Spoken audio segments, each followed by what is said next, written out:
दोस्तों क्या आप जानते हैं इलॉन मस्क का IQ 165 है। जीनियस साइंटिस्ट एल्बर्ट आइंस्टाइन का 160 था, आइजैक न्यूटन का 190 और हमारे इंडिया की अनुष्का दीक्षित का IQ 162 है, जो कि आइंस्टाइन के IQ से भी ज्यादा है।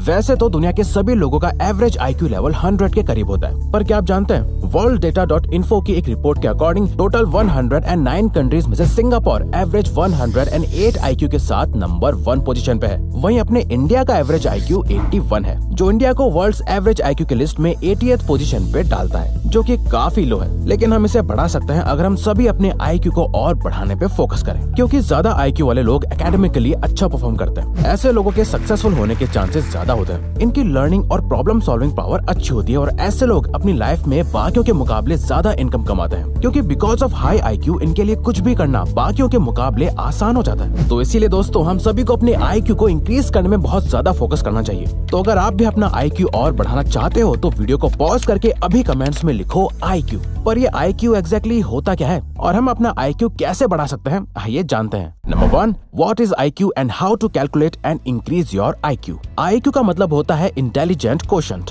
ये एक नंबर होता है जो ये दिखाता है कि आपकी इंटेलिजेंस का लेवल क्या है। यहाँ इंटेलिजेंस से हमारा मतलब ये नहीं है कि आप कितना याद रख सकते हो या आपके पास कितनी ज्यादा नॉलेज है, बल्कि इंटेलिजेंस का रियल मीनिंग होता है आपकी नई इन्फॉर्मेशन को सीखने की कैपेसिटी, प्लस उस इन्फॉर्मेशन को दिमाग में होल्ड करके रखना और फिर उस नई नॉलेज का यूज करके किसी प्रॉब्लम को सॉल्व करना या उससे कुछ नया सीखने के लिए फाउंडेशन की तरह यूज करना। लेकिन हम कैसे पता लगा सकते हैं कि हमारा IQ कितना है? तो इसके लिए एक सिंपल IQ टेस्ट फॉर्मूला है MA/CA मल्टीप्लाइड बाय 100, जहाँ MA का मतलब है मेंटल एज, यानी मेंटली आपकी उम्र कितनी है। कुछ लोग अपनी उम्र के हिसाब से मेंटली काफी मैच्योर होते हैं, वहीं कई बड़े लोगों का दिमाग बच्चा ही रहता है, जैसा कि आपने कोई मिल गया में ऋतिक रोशन को देखा होगा। वहीं CA का मतलब होता है क्रोनोलॉजिकल एज, जो हमारी नॉर्मल बर्थडे एज होती है। पहले के टाइम पर ऐसा माना जाता था कि जब इंसान अपनी अडल्ट एज में पहुंच जाता है तो ह्यूमन ब्रेन की इंटेलेक्चुअल कैपेसिटी और IQ फिक्स्ड हो जाती है। पर टाइम टू टाइम इस टॉपिक पर कई रिसर्च की जा चुकी है और हर बार साइंस ने ये प्रूव करा है और न्यूरोप्लास्टिसिटी इस बात का सबूत भी है कि इंसान चाहे तो अपनी इंटेलिजेंस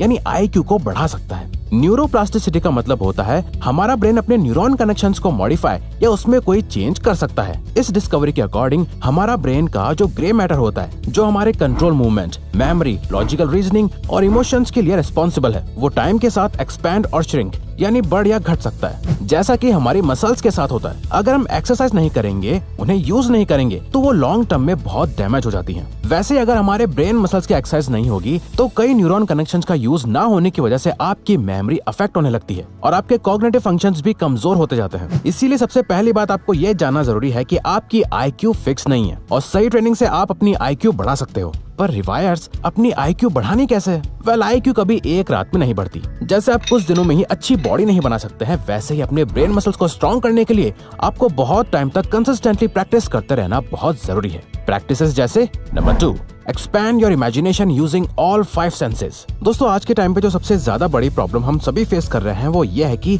हम हमेशा डिजिटल और विजुअल चीजों को टीवी, लैपटॉप या फोन में देख देख के अब हमें ज्यादा इमेजिनेशन या माइंड में विजुअलाइज नहीं करना पड़ता। सब कुछ हमारी आंखों के सामने अपने आप होने लगता है, हमें ज्यादा सोचना नहीं पड़ता, जिससे हमारी इमेजिनेशन और विजुअलाइज करने की आदत और पावर कम होती जा रही है। न्यूरोप्लास्टिसिटी की रिसर्च में देखा गया है कि हमारे 5 सेंसेस हमारी मेमोरी और कॉग्निटिव फंक्शन से डायरेक्टली कनेक्टेड है। इसीलिए ये एक्सरसाइज आपके 5 सेंसेस को ट्रिगर करके आपकी IQ को इंक्रीज करने में हेल्प करती है। आपको करना यह है कि आपको दिन में सपने देखने। अब इससे हमारा मतलब है कि जैसे आप रात में सोते हुए जब सपने देखते हो तो आपके सारे सेंसेस एक्टिव होते हैं, आपको सब कुछ असली लग रहा होता है। वही सेम चीज आपको दिन में कॉन्शियसली करनी है। किसी भी चीज को इमेजिन करो और अपने 5 सेंसेस से उसे एक्सपीरियंस करने की कोशिश करो। आप कुछ भी सोच सकते हो, अपनी सक्सेस को विजुअलाइज कर सकते हो या अपने आइडिया को सच होते हुए देख सकते हो, जहां आपको सब कुछ रियल लग रहा होगा। जब आप कुछ इमेजिन करते हो, उसे देख सकते हो, सुन सकते हो, स्मेल कर पाते हो। इससे आपके ब्रेन के सभी एरियाज एक्टिव होकर एक साथ काम कर रहे होते हैं। इस एक्सरसाइज को आपको हर दिन 15 से 45 मिनट तक डेली करना है और रिसर्च के अकॉर्डिंग सिर्फ 2-4 हफ्ते में ही आपको रिजल्ट दिखना शुरू हो जाएंगे। जहां आपके आइडियाज फॉर्मेशन, रीडिंग एबिलिटी और कंसंट्रेशन स्पैन बढ़ जाएगा। इस दुनिया के सभी इंटेलिजेंट लोग इंटेलिजेंट इसलिए कहलाए जाते हैं क्योंकि वो अपनी इमेजिनेशन को रियलिटी बनाना जानते हैं। इस दुनिया में जितने भी इन्वेंशंस हुए हैं वो पहले किसी न किसी के माइंड में एक आइडिया बनकर आए थे, जिसके बारे में उन्होंने बहुत सोचा, उसे इमेजिन और विजुअलाइज करा, चाहे वो जमीन पे चलने वाली कार हो या आसमान में उड़ने वाला एयरप्लेन। इसीलिए जब आप अपने सेंसेस का यूज करके इमेजिनेशन और विजुअलाइजेशन की आदत बना लेते हो तो आपका IQ अपने आप इंक्रीज होने लगता है। Number 3, brain harmonics. दोस्तों, आपने YouTube पे स्टडी म्यूजिक, मेडिटेशन म्यूजिक और ब्रेन पावर इंक्रीज करने जैसे म्यूजिक वीडियोस कभी न कभी देखे होंगे, जिन्हें ब्रेन हार्मोनिक्स या बाइनॉरल बीट्स भी कहा जाता है। पर क्या ये एक्चुअल में काम करते हैं? Well, association for applied psychophysiology and biofeedback के न्यूरोफीडबैक डिवीजन के फॉर्मर प्रेसिडेंट सिगफ्रीड ऑथमर ने एक ब्रेन वेव ट्रेनिंग एक्सपेरिमेंट करा था, जहां उन्होंने अपने पार्टिसिपेंट्स को डिफरेंट वेवलेंथ्स को कंबाइन करा हुआ म्यूजिक सुनते हुए रेगुलरली मेडिटेट करने को कहा। जिसके बाद ये देखा गया कि जिन लोगों ने ब्रेन हार्मोनिक्स का यूज करके मेडिटेशन करा था, उन सभी के एवरेज IQ में 23% का इंक्रीज हुआ था।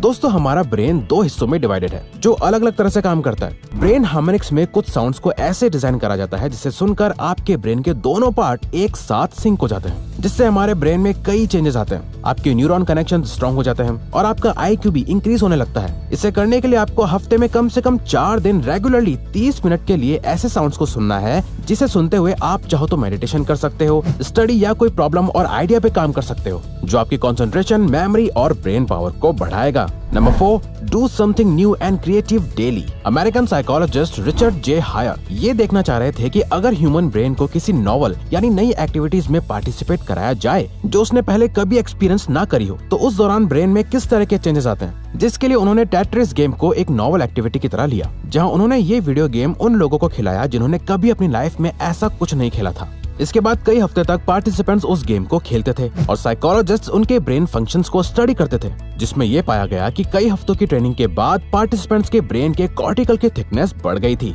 और साथ ही उनके ब्रेन के कई एरियाज में ग्लूकोज का इंटेक बढ़ गया था, जिसका मतलब उनका ब्रेन ज्यादा एनर्जी कंज्यूम कर रहा था और ज्यादा न्यूरल कनेक्शंस डेवलप हो रहे थे, जो अल्टीमेटली उनका IQ बढ़ा रहे थे। और टाइम के साथ वो इस गेम में अच्छा भी करते जा रहे थे। बट हैरानी की बात तो ये थी कि टाइम के साथ उनके ब्रेन में ये ग्रोथ जितनी तेजी से हुई उतनी ही तेजी से कम भी होने लगी, क्योंकि उनका ब्रेन उस गेम को समझ गया था, उसे खेलना सीख गया था। अब उसे इतनी मेहनत नहीं करनी पड़ रही थी, इसीलिए उनका ब्रेन आलसी हो गया था। इसीलिए जब आप हर दिन कुछ नया करते हो, अपने ब्रेन को चैलेंज करके कुछ डिफरेंट और क्रिएटिव काम करते हो, तो इससे आपके ब्रेन को ज्यादा मेहनत करनी पड़ती है। बिल्कुल जैसे आप जिम जाते हो और वेट्स उठाते हो तो आपकी मसल्स स्ट्रांग होती हैं, वैसे ही कुछ नया और क्रिएटिव लाइक डूडलिंग, म्यूजिक या अदर क्रिएटिव चीज करने से आपकी ब्रेन की मसल्स स्ट्रांग होने लगती हैं। Number 5, practice higher self control.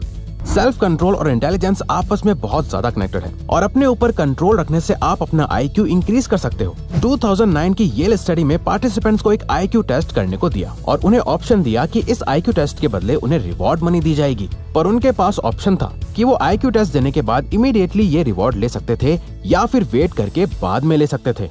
अब जिन लोगों ने अपने रिवॉर्ड्स के लिए वेट करा, उन लोगों के IQ टेस्ट में बाकियों से हाई स्कोर्स थे, जिससे एक्सपर्ट्स ने ये कंक्लूड करा कि जो लोग इम्पल्सिव डिसीजंस को रोक पाते हैं और खुद के इमोशंस और एक्शंस पर अच्छे से कंट्रोल रखते हैं, वो मेंटली भी ज्यादा इंटेलिजेंट होते हैं। अमेरिकन ऑथर मारिया मैंस कहती हैं, the sign of an intelligent people is their ability to control their emotions by the application of reason. यानी हायर IQ का मतलब अपने माइंड और इमोशंस को फुल कंट्रोल में रखना होता है। अगर आपको पता है कि आपके लिए कुछ गलत है, फिर चाहे आपके आसपास के लोग आपको कितना भी फोर्स क्यों ना करे, आप कभी उस काम में शामिल नहीं होते। आपका अपने ऊपर बहुत स्ट्रॉन्ग सेल्फ कंट्रोल है, यानी कहीं ना कहीं आपके इंटेलिजेंस को ये बढ़ाता है। इसीलिए हायर सेल्फ कंट्रोल को प्रैक्टिस करने से आप अपने IQ को भी बढ़ा सकते हो।